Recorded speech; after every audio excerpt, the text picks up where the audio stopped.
Yes, sometimes you may have some challenges and losses or whatever, but if you're doing enough deal and you understand that you have 6 formulas. Number 1 is the safety. You have money, your real estate fund or your own money, first look for safety. Return of your money is as important, if not more important than return on your money. Number 1, safety. Number 2, cash flow.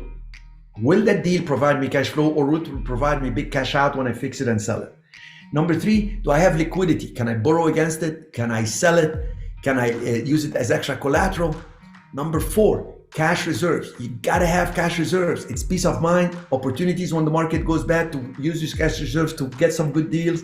It's opportunity to save yourself from a dark day, lender changes stuff on you. You got the reserves.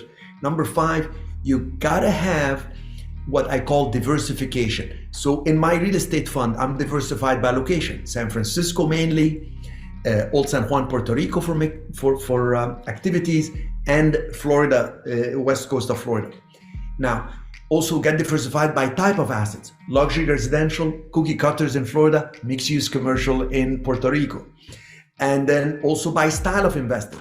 Buy, fix, and sell these luxury homes. Get the land built from the ground up, cookie cutter homes, and buy, reposition the mixed use commercial in Puerto Rico. So when you are diversified 3 ways, no matter where the market goes, you can survive and prosper over time. Because if you do well year 1, you'll do better year 2, year 3, year 4, as the debt gets paid down and the building replacement cost and inflation works to your advantage. When people complain about inflation, that's good for building owners.